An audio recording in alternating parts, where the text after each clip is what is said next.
Thank you very much for the kind introduction. I convey greetings from Dr. Gitanjali and my regards to Dr. Sarin, Dr. Kapil, my teacher, and Dr. Ajay from PGIMER, Dr. Pradeep from Ministry of Health and Family Welfare, the Director General, and other people on board. So my job has been made very easy, and having Dr. Umesh Kapil on my side, so my job will be extremely easy. So next 15 minutes, I will talk about role of medical colleges in prevention and control.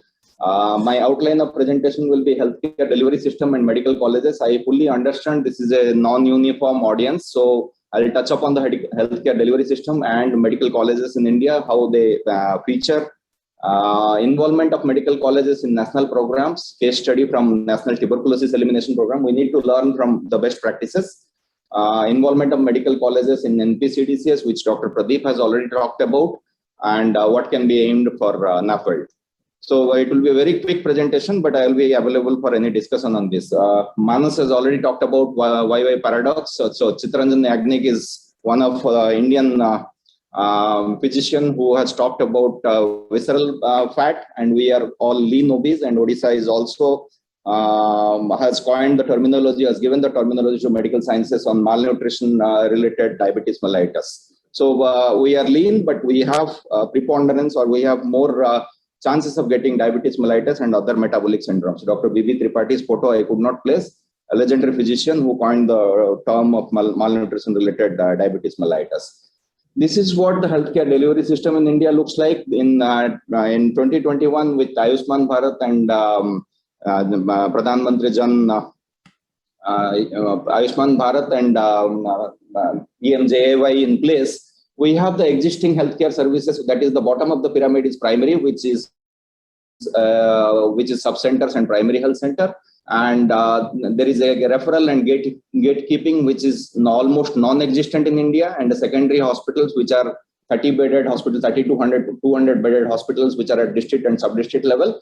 And the tip of the pyramid is tertiary care, where medical colleges are placed, and they are otherwise are comfortably known as islands of excellence. So in the bottom of the pyramid, we have the existing services which are provided are predominantly RMNCHA, and that is reproductive, maternal and child health, and adolescent care. So there is a big gap for chronic diseases, NCDs and chronic diseases, which is being plugged with health and wellness centers, which are envisaged. Pradeep has already talked about. We have an ambition of putting 150,000 health and wellness centers, and we have almost reached 60,000 plus. So medical colleges, they are also not uniform. If a bird's eye view, I can say there are 554 medical colleges which provide MBBS education. If I go to MD/MS, there are 436 medical colleges. DM and MCS 179. Gastro and hepatology together are less than 70 colleges which offer DM, gastro and hepatology degree.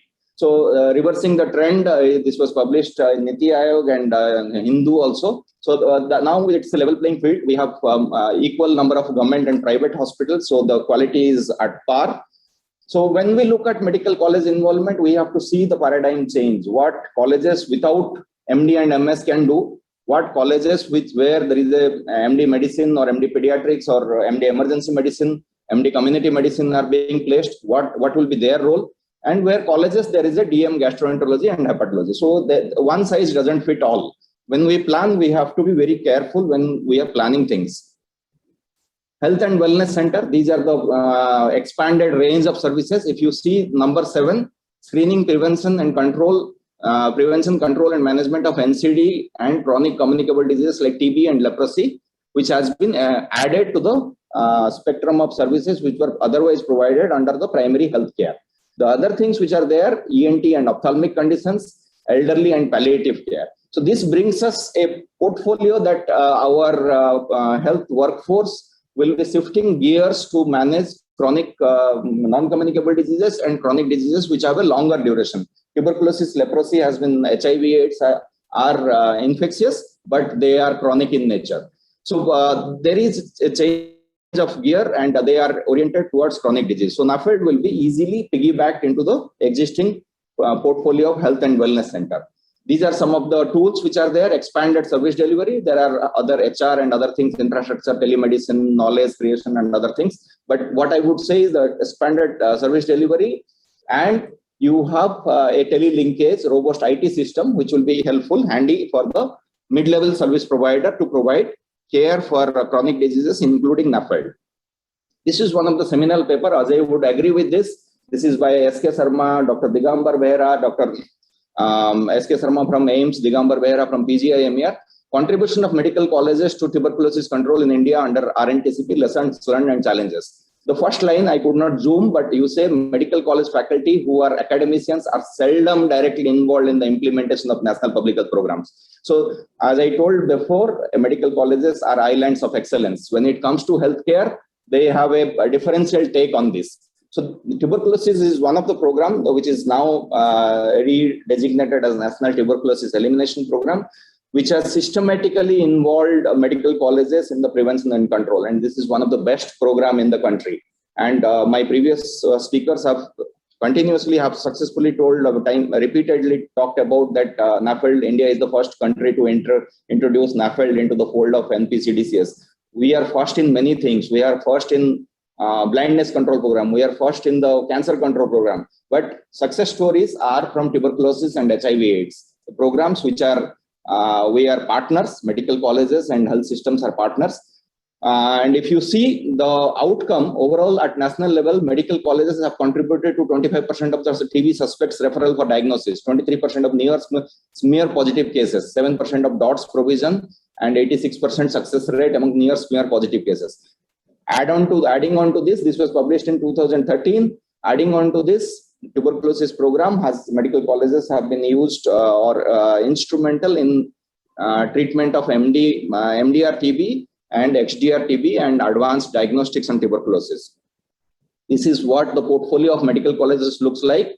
They will do advocacy. There will be a capacity building from interns, undergraduates, postgraduates. There are sensitization training workshops, IEC activities, then conducting thesis work for tuberculosis. Any student who does thesis will get 20,000 rupees.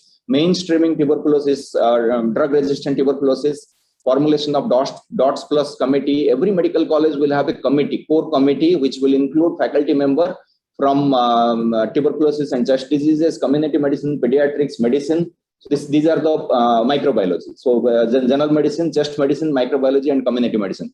So tuberculosis has taught us that there is a proper, I would say there is a framework where medical colleges will be involved. Otherwise, things will go haywire. We have involved medical colleges in blindness. We have used in IDSP. We have used in other places. But the success is in tuberculosis. There is a structure which has changed, of course, but there is a zonal task force, there is a national task force and a state task force where medical colleges and state or healthcare delivery system go hand in hand, and they plan, execute, and find solutions for the operational problems. In summary, tuberculosis control program, elimination program, there is operational research, capacity building, advanced diagnostics, clinical care provision for complicated and difficult cases. So involvement of medical colleges in NPCDCS, Pradeep has already talked about. Ajay has also tried to talk something on this. This is what existing NPCDCS is, how it is placed. This is before PMJAY, subcenters, CHCs, district hospitals, and tertiary colleges.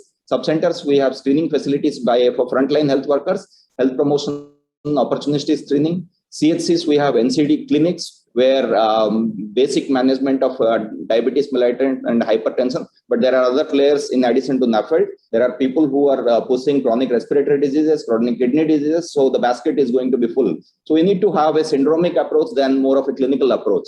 District hospitals, we have NCD clinics, cardiac care centers, and cancer centers. Pradeep has already talked about how many cardiac centers are functioning. More than 150 are functioning. Tertiary care, we have regional cancer centers and tertiary cancer centers in medical colleges. So there is a framework which is existing where clinical care and public health practice is amalgamated at a different level of healthcare and delivery in India. In 2019, NPCDCS has clearly talked about every medical colleges in the country will mentor 10 Ayushman Bharat Health and Wellness Center. We are proud. Government of Odisha has asked us to mentor 10 health and wellness centers. If we take 540 medical colleges, there will be 50,000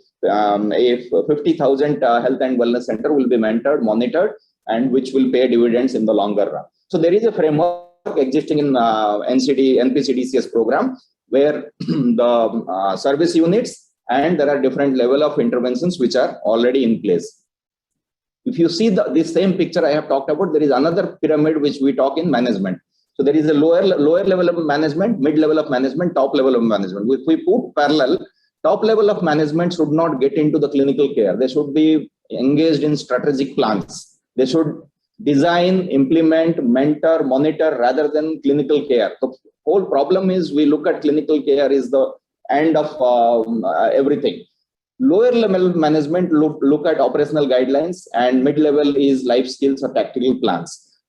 This is what we look at. This is a classical management teaching. A low level of management, technical skills, they will be highest in technical skills. Mid level management, that is secondary level, there will be technical and human skills, some of the conceptual skills. Top level management will more of a conceptual skill, human skills, less of technical knowledge. So if we put this classical management skills into the NFLD, it will pay dividends in the longer run. The existing roles can be easily summarized with the experience of blindness, with the experience of HIV/AIDS, with the experience of tuberculosis and other programs. Capacity building, there is no doubt. There are Pradeep has already talked about the cascade method and other methods of capacity building. Operational research, which is going to be a key if we plan to roll out the medical colleges. If you want to introduce medical colleges into NAFLD or NPCDCS. Mentoring has to be done. Newer diagnostics, advanced care cannot be discounted. Central, national level of Center for Excellence and regional level of Center for Excellence, which can use all these. Program monitoring and evaluation has to be done by almost all the medical colleges. So I end my presentation with this. In summary, there has to be an institutional framework of involvement of medical colleges. Without institutional framework, we will be nowhere. After 5 years, we will be talking the same thing, that medical colleges have to be involved without any portfolio. Monitor the progress of involvement. So if we are involving, if the framework has to be, we should monitor how much progress we have made in this engagement. Operational research has to be promoted. Tuberculosis has given zonal task force to give 150,000 rupees for research. 3 people can do research. Comprehensive care, which should be much beyond the advanced clinical care, preventive, promotive, and curative at all levels in medical colleges. 19th April is World Liver Day. This time it was told that 2021 it will be disease-free liver. And with engagement of medical colleges, I am sure there will be disease-free liver, healthy India, healthy liver. Thank you very much.